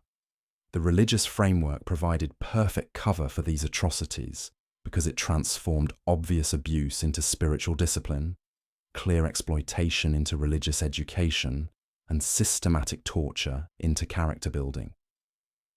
Anyone who questioned these practices could be dismissed as spiritually weak or even heretical, effectively silencing potential critics and protecting the institutions from external scrutiny. The children trapped in these systems had no recourse, no advocates, and no hope of escape. They were completely dependent on the very institutions that were destroying them, creating a perfect storm of vulnerability and exploitation. As the first pale light of dawn crept across the medieval Scottish countryside, piercing the gloom that had shrouded the land for centuries, a more insidious darkness was already stirring within the hearts of those who held dominion over the youngest and most vulnerable. The truth about child labour in these distant times was not merely harsh or unfortunate. It was a systematic campaign of brutality that would shatter every modern conception of childhood innocence and human decency. Yet what we have uncovered thus far represents only the surface of this abyss. For beneath the documented horrors of fieldwork, mining, and religious servitude lay an even more chilling reality: the deliberate and methodical destruction of children's very capacity for hope, love, and human connection. The medieval world did not simply exploit children. It engineered their psychological annihilation with a precision that would make modern tyrants envious. Consider the fate of children born into the merchant guilds, those supposed bastions of civilization and progress. Here, in workshops that reeked of tanning hides and molten metal, 5-year-old apprentices were subjected to what can only be described as industrial-scale psychological warfare. Master craftsmen understood that a child's spirit, once broken, would yield a more compliant worker. They developed techniques of humiliation and terror that were passed down through generations like cherished family recipes. The apprentice system was, in truth, a carefully orchestrated program of dehumanization. Children were deliberately separated from their families at the most vulnerable stages of their development, ensuring that no bonds of love or protection could interfere with their transformation into human tools. The guild masters knew that a child who retained even the faintest memory of maternal comfort would prove less malleable, less willing to accept the unacceptable. In the leatherworking shops of Florence and the metalworking forges of Nuremberg, children as young as 4 were forced to handle caustic chemicals that burned their skin and damaged their lungs permanently. But the physical agony was merely a prelude to the psychological torment. Guildmasters employed a sophisticated understanding of child psychology, using techniques of intermittent reward and punishment that would not be formally documented by behavioral scientists for another 6 centuries. A child might work 18 hours without food, only to be given a small piece of bread and a moment of false kindness, enough to prevent complete despair, but never enough to allow genuine hope. This calculated cruelty was designed to create what the masters called willing slaves. Children so broken and dependent that they would beg for the privilege of their own exploitation. The guild system also pioneered what we might recognize today as industrial accidents by design. Children working with dangerous machinery were given deliberately inadequate training and protection. When they were maimed or killed, it served a dual purpose: eliminating the weak while terrorizing the survivors into absolute compliance. The workshops kept careful records of these accidents, not out of concern for safety, but to optimize the fear-to-productivity ratio. Perhaps most horrifying was the practice of spirit marking, a ritual humiliation performed on new apprentices to permanently scar their sense of self-worth. Children would be stripped naked before the entire workshop and forced to confess to imaginary sins and inadequacies, while guild members hurled abuse and sometimes excrement at them. Those who broke down completely were deemed properly prepared for their new lives of servitude. But the guilds represented only one thread in the vast tapestry of medieval child abuse. In the great manor houses of the nobility, a different but equally sinister system of exploitation flourished. Here, children served not just as labourers, but as living entertainment for their aristocratic masters. Noble families collected children like exotic pets, delighting in their ability to inflict suffering on completely helpless victims. The practice of child baiting became a popular aristocratic pastime where noble children were encouraged to devise increasingly creative torments for their peasant servants. These games served as both entertainment and education, teaching the next generation of rulers that human life, particularly the lives of the poor, had no inherent value. Peasant children might be forced to fight each other for scraps of food, while nobles placed bets on the outcomes, or they might be used as living targets for archery practice, with promises of freedom for those who could survive a certain number of near misses. The most depraved nobles maintained what they called pain gardens, elaborate torture chambers disguised as workshops where children were subjected to experiments in human endurance, These aristocrats fancied themselves natural philosophers, conducting research into the limits of human suffering. They kept meticulous records of how long a child could work without sleep, how much pain a small body could endure before losing consciousness, and what combinations of starvation and labour would produce the most compliant servants. Lady Eleanor de Montfort, a 13th-century English noblewoman, became infamous among her peers for her innovative approaches to child discipline. She developed a system of graduated degradation, where children who displeased her were subjected to increasingly elaborate humiliations designed to strip away every vestige of human dignity. Her methods were so effective at producing broken, obedient servants that other noble houses sent their stewards to study her techniques. The children in these manor houses lived in a state of constant terror, never knowing which arbitrary rule they might violate or which sadistic whim might suddenly focus on them. They learned to move like ghosts through the corridors, to anticipate their master's moods with supernatural precision, and to find ways to make themselves invisible when the appetite for cruelty was particularly strong. Yet even these horrors pale in comparison to the systematic abuse perpetrated by the very institution that claimed to offer sanctuary and salvation, the medieval church. We have already explored the brutal exploitation of children in monasteries and convents, but the true scope of ecclesiastical child abuse extended far beyond the walls of religious houses. The church had developed what amounted to a comprehensive ideology of child suffering, complete with theological justifications that transformed cruelty into virtue. The doctrine of sanctified suffering held that children, being born in sin, could only achieve salvation through the complete mortification of their flesh and spirit. This belief provided religious sanction for virtually any form of abuse, as long as it could be framed as spiritual discipline. Priests developed elaborate theological arguments, proving that kindness to children was actually a form of spiritual cruelty that condemned them to eternal damnation. In cathedral schools across Europe, young boys destined for the priesthood were subjected to what can only be described as systematic brainwashing. The process began with complete isolation from their families and any source of emotional support.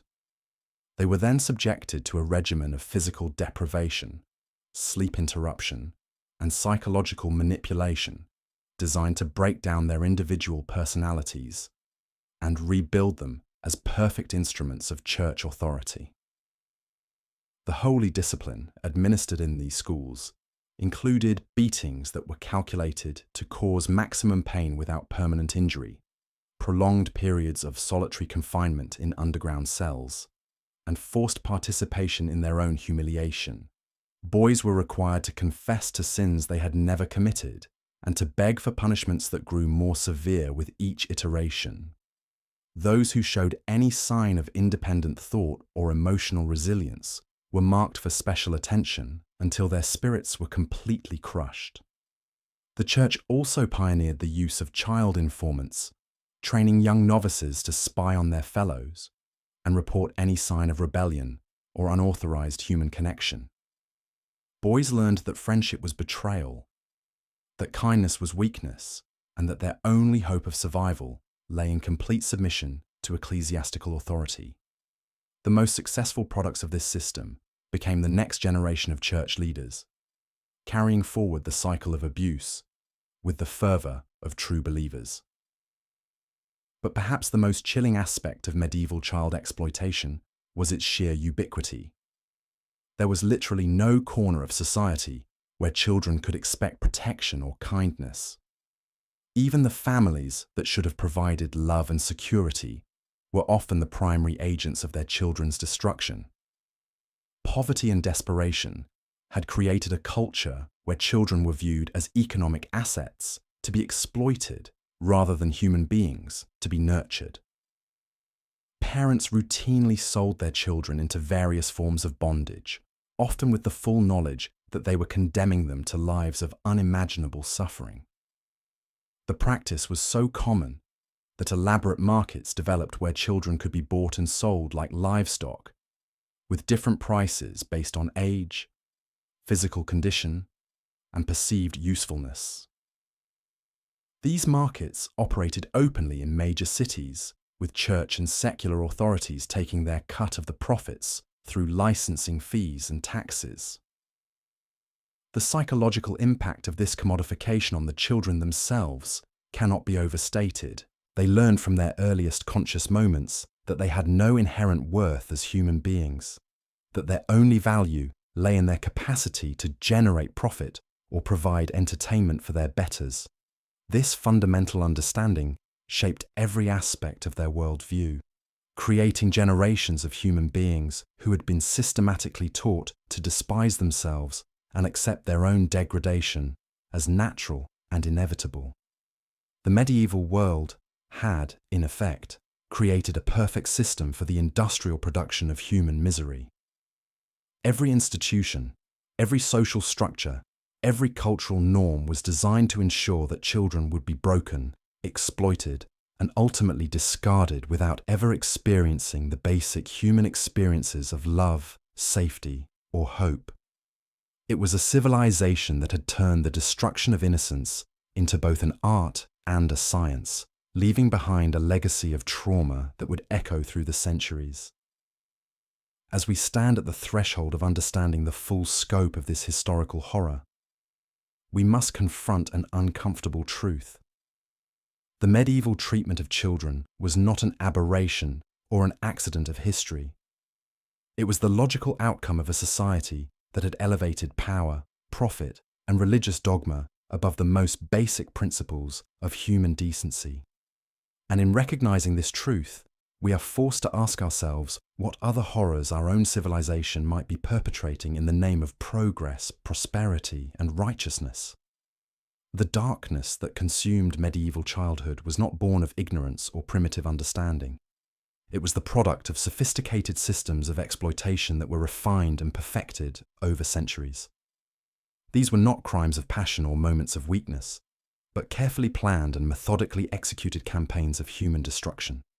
And they were carried out not by monsters or madmen, but by ordinary people who had learned to see children not as fellow human beings deserving of protection and love, but as resources to be consumed in the service of their own ambitions and beliefs.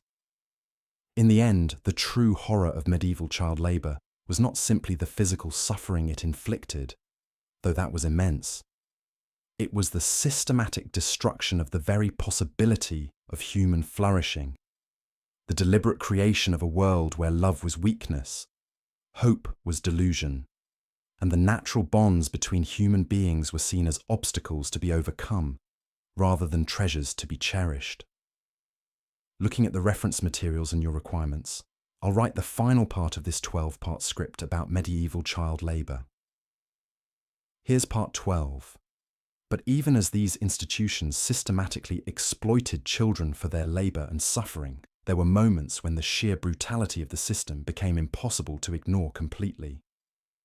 When a 5-year-old collapsed from exhaustion in a nobleman's kitchen, when a young apprentice lost fingers to machinery, when children died from the poisonous fumes in mines, there would be fleeting acknowledgements that something was deeply wrong.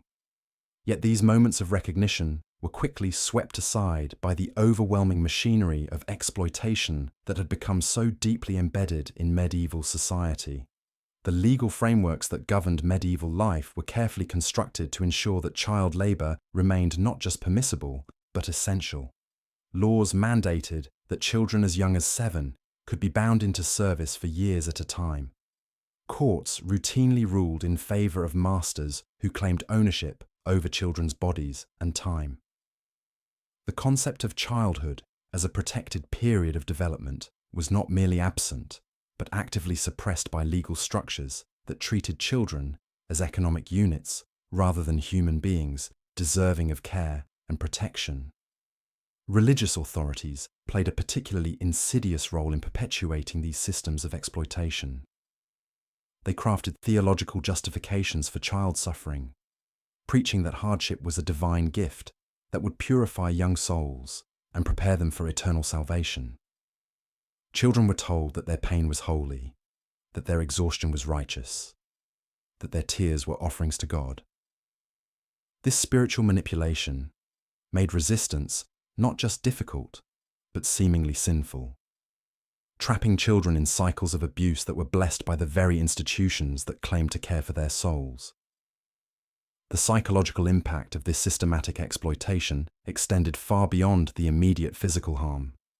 Children who survived these brutal conditions often emerged as adults who had been fundamentally broken by their experiences. Their capacity for trust had been shattered by years of betrayal by the very adults who should have protected them. Their understanding of their own worth had been demolished by constant messages that they existed only to serve others. Their ability to form healthy relationships had been corrupted by environments where cruelty was normalized and kindness was seen as weakness. Medical knowledge of the time, primitive as it was, actually enabled rather than prevented child exploitation. Physicians and healers understood enough about the human body to know how to push children to their absolute limits without killing them outright. They developed techniques for treating injuries and illnesses just enough to keep children working, without ever addressing the fundamental causes of their suffering. This medical complicity meant that even those who might have advocated for children's health instead became enablers of their continued exploitation. The economic systems that depended on child labor created perverse incentives that made reform virtually impossible. Entire industries had been built on the assumption that children would provide cheap, disposable labor. Agricultural production, manufacturing, mining, domestic service, and countless other sectors had structured their operations around the exploitation of young workers. Any attempt to protect children would have required a complete restructuring of medieval economic life, something that those in power were utterly unwilling to contemplate. The social hierarchies of medieval society meant that children from different backgrounds experienced varying degrees of exploitation, but none were truly safe. Noble children might avoid the worst physical labor, but they faced their own forms of systematic abuse through arranged marriages, political manipulation, and the crushing weight of dynastic expectations. Merchant children found themselves trapped in commercial enterprises that valued their utility over their well-being. Peasant children bore the heaviest burden of all, facing not just exploitation, but the constant threat of starvation and abandonment. Perhaps most tragically, the normalization of child suffering meant that many children never even understood that their experiences were abnormal or wrong. They grew up believing that pain was simply the natural state of childhood, that adults were inherently entitled to their bodies and labor, that resistance was futile and even immoral. This psychological conditioning ensured that the cycle of exploitation would continue across generations, as children who had been abused often became adults who perpetuated the same systems of cruelty. The institutions that claimed to educate children were often the most sophisticated in their exploitation. Monasteries and cathedral schools developed elaborate systems for extracting maximum labor from young students while providing minimal actual education. Children spent most of their time copying manuscripts, maintaining buildings, and performing manual labor, with only brief periods devoted to learning. This educational exploitation was particularly insidious because it was presented as a privilege and an opportunity, making children feel grateful for their own abuse. The medical understanding of child development in medieval times was deliberately distorted to justify exploitation. Physicians and scholars promoted theories that children were naturally suited for difficult labor, that their bodies were more resilient than adults, that hardship was necessary for proper physical and moral development. These pseudo-scientific justifications provided intellectual cover for what was essentially a system of organized child abuse on a societal scale. The emotional and psychological manipulation used to control child laborers was remarkably sophisticated. Children were taught to compete with each other for the smallest scraps of approval or slightly better treatment, preventing them from forming alliances that might lead to resistance. They were told that their families had willingly given them away because they were burdens, destroying their sense of belonging and self-worth. They were promised future rewards that would never materialize, keeping them compliant through false hope. The religious dimension of child exploitation extended beyond mere theological justification to active spiritual abuse. Children were taught that questioning their treatment was a sin against God, that accepting suffering was a virtue, that their pain was a form of prayer. Religious ceremonies were used to reinforce their subservience, with children forced to publicly thank God for their hardships and pledge continued obedience to their masters. This spiritual manipulation was perhaps the cruelest aspect of their exploitation, as it corrupted their very understanding of morality and justice. The legal protections that existed for adults were systematically denied to children through carefully crafted exemptions and loopholes. Laws against assault, unlawful imprisonment, and theft simply did not apply when the victims were children and the perpetrators were their designated guardians or masters. Courts refused to hear testimony from child witnesses, making it virtually impossible for young victims to seek justice even in cases of extreme abuse. The economic calculations that drove child exploitation were coldly rational and utterly dehumanizing. Masters calculated the exact amount of food, shelter, and clothing needed to keep children functional while minimizing costs. They determined optimal work schedules that would extract maximum productivity without causing immediate death. They developed systems for replacing children who broke down or died, ensuring that their operations could continue uninterrupted, regardless of the human cost. As we reach the end of our examination of this dark chapter in human history, we must confront the full scope of what medieval society inflicted upon its most vulnerable members.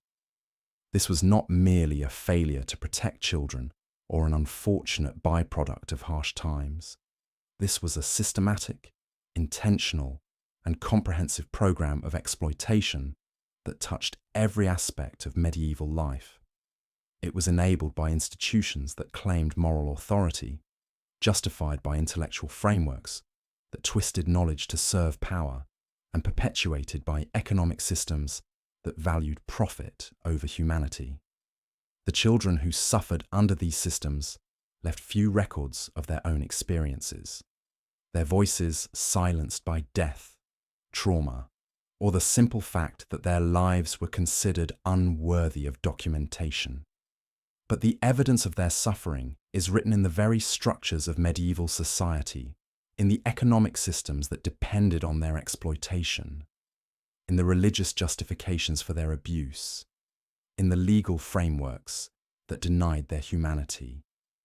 Their pain built the foundations of a civilization that celebrated its achievements while standing on the broken bodies of its youngest members. We remember these children not just as victims, but as human beings who deserved better from the adults who controlled their world. Their suffering was not inevitable or necessary, despite what their exploiters claimed. It was the result of deliberate choices made by people who had the power to choose differently, but instead chose cruelty, profit, and the perpetuation of systems that served their interests at the expense of the most vulnerable. In understanding this history, we gain not just knowledge, but responsibility. The capacity for such systematic exploitation of children did not disappear with the medieval period. It evolved, adapted, and found new forms in every subsequent era.